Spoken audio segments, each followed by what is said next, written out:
Or I could get the scripture and try to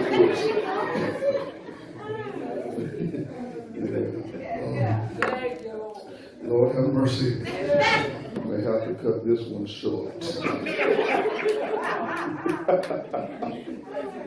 All right. The book of Romans, chapter number 12. I only want one verse, verse number 1. Romans chapter 12, verse number 1. As is the custom of the house, we'll stand for the reading of the word. I covered again your prayers, not all the way out of the woods, but I'm on the way. Romans chapter 12, verse number 1. Good old King Jim. I beseech you, therefore, brothers, by the mercies of God, that you present your bodies a living sacrifice, holy and acceptable unto God, which is your reasonable service. You may be seated. Amen. I beseech you, therefore, brothers, by the mercies of God, that you present your bodies a living sacrifice, holy, acceptable unto God, which is your reasonable service. Yes. I want to label the message, it just makes sense. Amen. It just makes sense. Last night we started this little message by saying that Romans chapter 12 opens the ethical section of the book of Romans. That chapter 1 to 11 deals with how we believe, and chapter 12 through 16 talks about how we behave. And we said that chapter 12 verse 1 is the hinge on which all of it hangs. He establishes for us the foundation of living out what we believe. And we established, when we stripped the verse, took all of the superfluous away from the verse, got it all the way down to its bare frame, that the verse is designed to tell us that we are to present our bodies to God as a sacrifice. And we followed that line of thought all the way back to Jerusalem, to the temple, up that 9-foot altar. Y'all remember that bull dying on that altar? And we took us from the temple back to the temple before it became the temple, Mount Moriah, and talked about how Isaac was laid on the altar as a sacrifice. But it was an unacceptable sacrifice because he wasn't holy, and after he was offered, he wouldn't be living. But thank God for Jesus, because Jesus became the acceptable sacrifice. Not only was he holy, he was dead and lives again. And through him now we become sacrifices through Christ, through the righteousness of Christ. We become holy, living, acceptable sacrifices to God when we live out our lives in commitment to him. But Pastor, that don't make no sense. That don't make sense. That don't make sense, because you're asking me to climb up on the altar and die. And I just don't want to die. I don't want to die. Why y'all looking at me like you don't want to die? You know you don't want to die.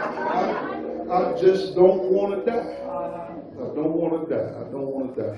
I like what I like. I'm going to come down that aisle and see if I can get you. I say, I like what I like. I like the stuff I like to do. And I like to go to the places I like to go. Them words I say feel good when they come out of my mouth. That's the reason why I said them.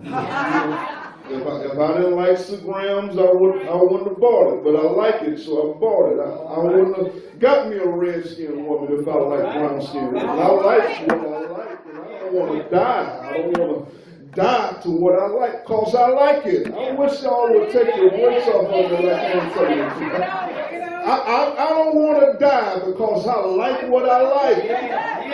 And it don't make sense to me that I got to give up what I want and what I want to do and how I want to live and what I want to say to be a sacrifice for God. That just don't make sense to me.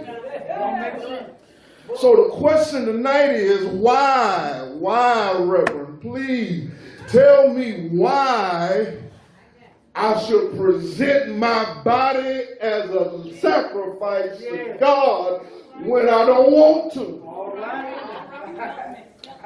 Lord, tell me why. Why, Lord? Why should I present myself, offer myself, commit myself to God as a living sacrifice? I got y'all happy about it last night, but when you got home and thought about it, you said, wait a minute, Rev, you took me too fast.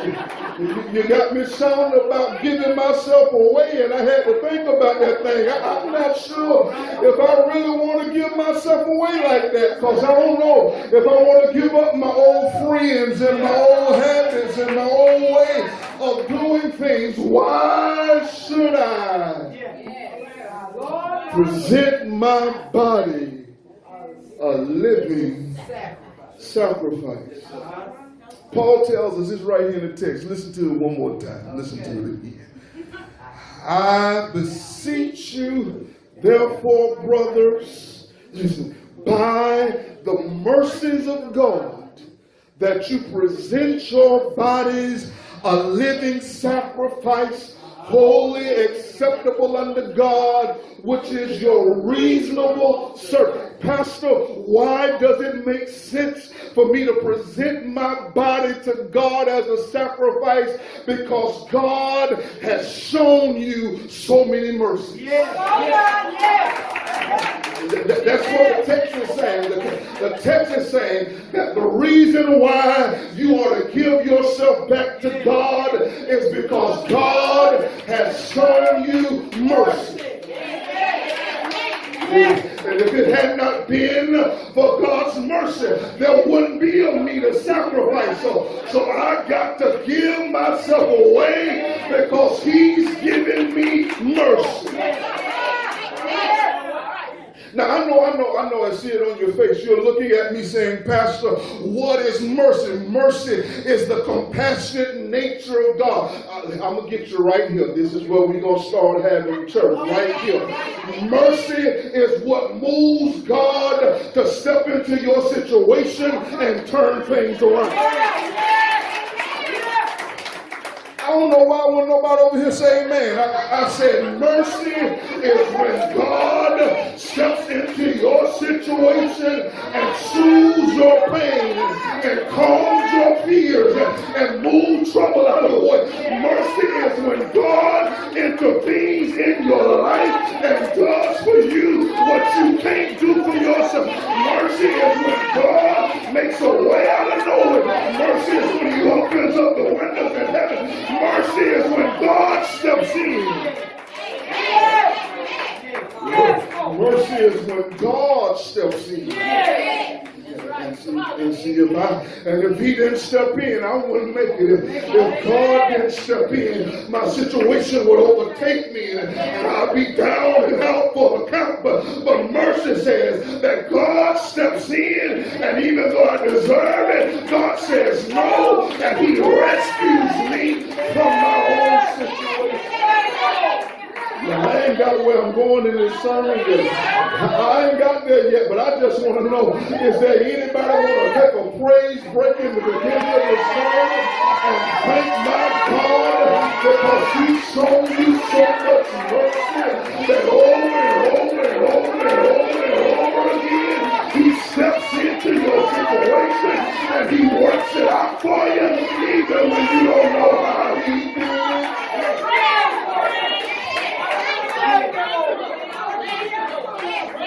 Pastor, I couldn't get him with that one. Let me try another. I couldn't get him. I tried to get him with that one. I couldn't get him. Let me try another. The old church will say it this way. Grace is when God gives me, what I don't deserve. But mercy is when he doesn't give me what I do deserve. And I just want to know, is there anybody in here that deserves for your life to be cut off right now? You deserve to not have no money in your pocket. You deserve to have alphabet soup, AIDS,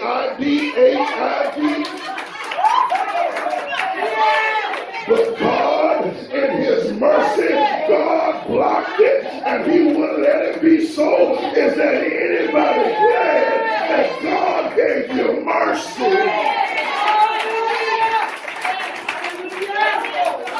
So, the reason Paul says that you ought to drag yourself kicking and screaming up that 9-foot altar and throw yourself on the fire to go up in smoke is because God has shown you his mercy. Now in this text, let me act like I studied the Bible. In this text, mercies of God is a summary statement. It's a summary statement. It is summarizing everything he said in chapters 1 through 11. So when he says by the mercies of God, he's really trying to get us to see that everything I've said about God from the beginning of the letter all the way up to this point, I want you to think about that when it's time for you to get on the altar. When it's time for you to get on the altar, I need you to remember that all have sinned and come short of the glory of God. When it's time for you to get on the altar, I need you to remember that the wages of sin is death, but the gift of God is eternal life. When it's time to get on the altar, I need you to remember that he said that if you confess with your mouth the Lord Jesus and believe in your heart that God has raised him from the dead, you shall be saved. For with the mouth confession is made unto salvation, and with the heart man believes unto righteousness. For it is written in the scripture that whosoever shall call upon the name of the Lord shall be saved. That's what he said. You ought to remember when it's time to get on the altar.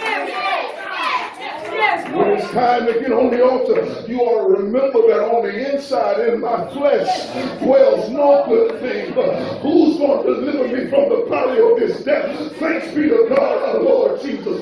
Remember that when it's time to get on. When it's time to get on the altar, remember that likewise the Spirit helps us in our infirmity. And when we don't know what to pray for, the Spirit makes intercession for us with moanings and groanings that can't be uttered. You ought to remember that when it's time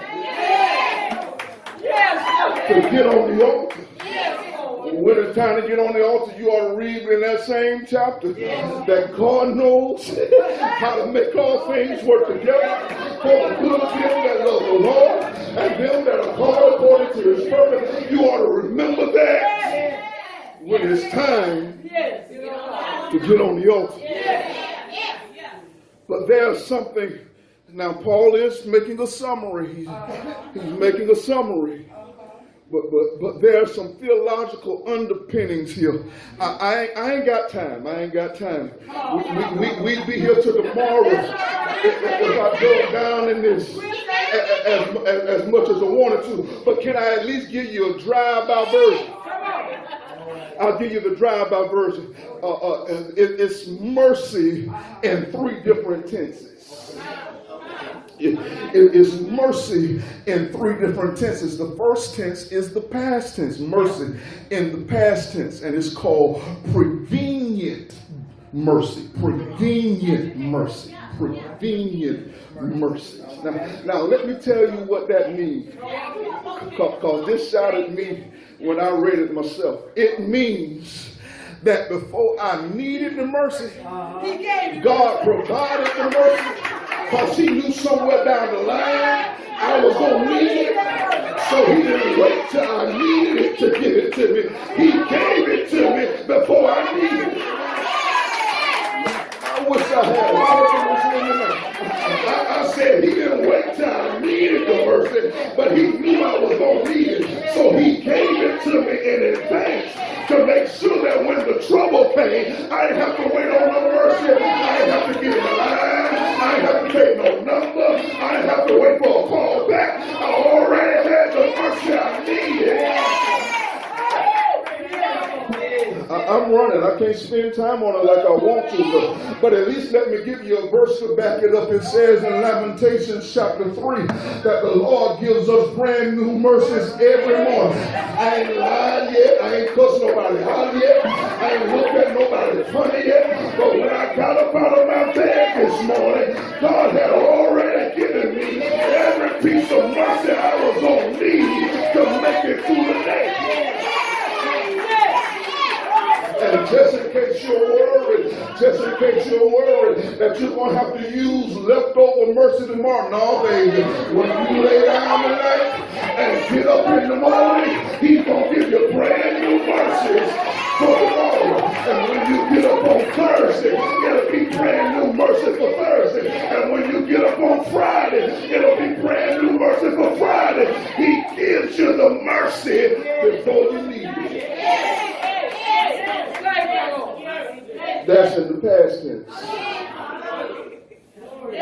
We just doing a drive-by. I can't touch it like I want to. We just doing a drive-by of it. But past tense is prevenient mercy. But present tense is called providential mercy. Providential mercy.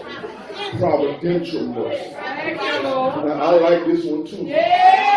I've shown them like this one, and I'll tell you why I like it. It's because God already knows that I'm flawed. There's a flaw in my program, and He'll tell me to turn right, and some way, somehow, I figure out that I know the road better than He does, and so I keep straight when He said turn right, and I'll make a wrong turn. And you know what God does? God says, I know how to take your wrong turn and still get you where I'm trying to take you.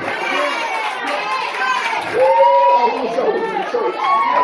I said God knows how to take your flaws and your mistakes and your mishaps and when you blunder, when you miss the mark and when you fail, and God knows how to take all of that stuff and work it together to get you where He wanted you to be. The devil meant for evil, but my God. Why y'all acting like I ain't pushing good? I know I'm pushing good. I say the devil may have meant it for your evil, but God knows how to take what the devil meant for your evil and throw some mercy on it and know how to turn that thing around.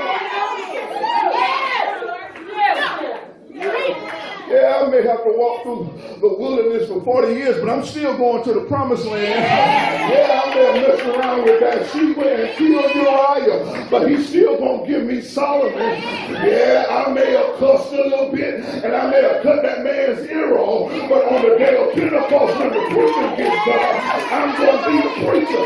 He knows how to take my mistakes.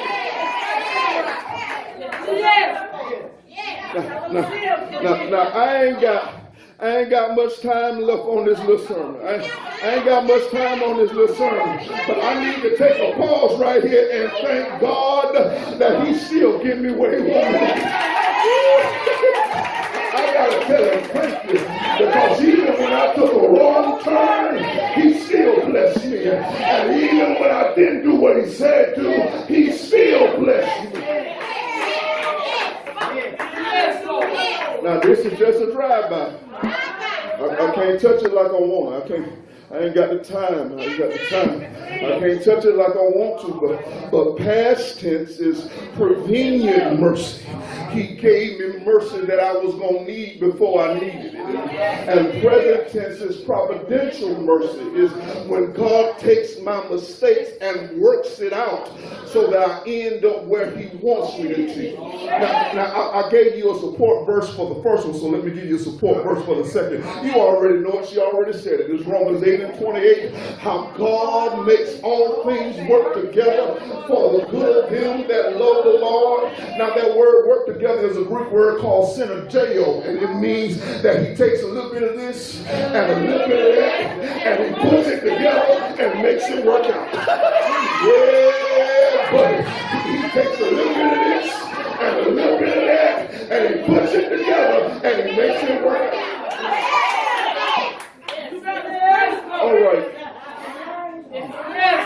I got to preach again tomorrow, so let me stop. Number one, I told you this first. So number one is past tense, prevenient mercy.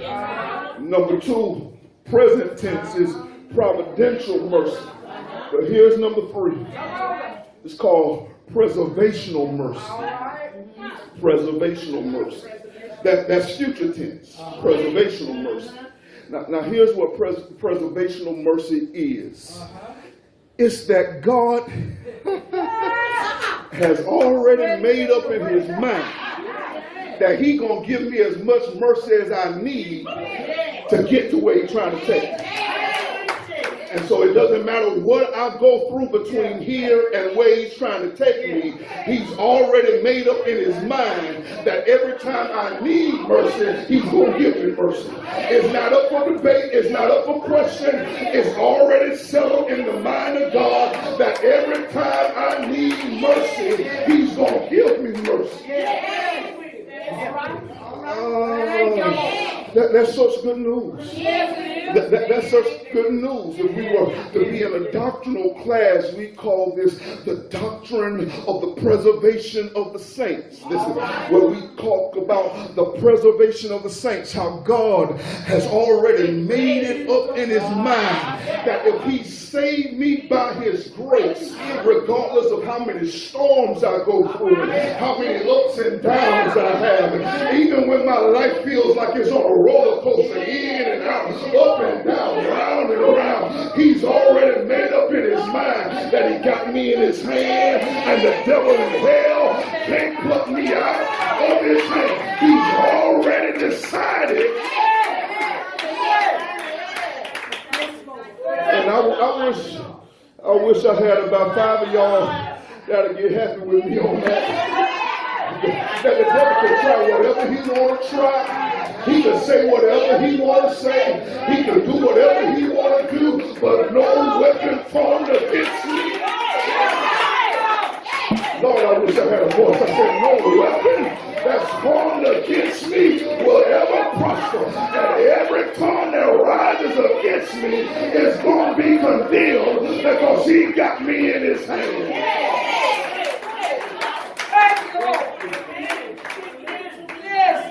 All right. Y'all tired of this song? He says, this is what I want you to do. I want you to present your body to God as a sacrifice. And he says, the reason why I want you to present your body to God as a sacrifice is because of the mercies of God. Let me be Baptist for about 2 minutes and I'll sit down in my seat. I'll be Baptist for 2 minutes and I'll sit down in my seat. See, I did not deserve salvation. I didn't deserve salvation. You know what? I was the best sinner I could be. Yes, I was. I was the best sinner I could be. I cussed like couldn't nobody else cuss but me. I drunk a little bit. I've been to a few parties. You know, I was the best sinner that I could be. And I'll tell you, I did it while I was a preacher. And I was the best sinner that I could be. But you know what Jesus did? He came down. Through 42 generations, born of a Virgin Mary, baptized in Jordan, walked in Galilee, prayed over Jerusalem, marched up the Via Dolorosa, and on a hill far away. Y'all know what he did. Nails in his hands and spikes in his feet and 72 thorns in his brow, and he died. Y'all act like y'all don't know the story. I said he died. How many know he died? I said he died. When I didn't deserve it, he died. And can I tell you why I get happy about saying he died? Because when he died, all of my sins were wiped away. Not just my past sins. sins that I have already done. And not just my present sins, sins that are going on right now, but my future sins. Every sin I'll ever commit between now and the day I close my eyes, oh, he raptures me. He washed it all away, and Jesus paid it all. Call to him our own. Sin had left a crimson stain, but Jesus washed it. He washed it, I tell you. Why? So now I get in trouble if I sat down right now because I can't leave him on that cross. Don't know what happened. He went down in hell. And the Bible says he preached in hell and took the sting out of death and the victory from the grave and the keys to hell. And early, I wish I could holler like I feel it. I said early, Sunday morning, he got up out of the grave with all power in his hand, led captivity captive, and gave gifts unto men. He got up, I tell you. He became the living sacrifice. And since he became a living sacrifice, I can become a living sacrifice. Holy and acceptable unto God, which is my reasonable service. And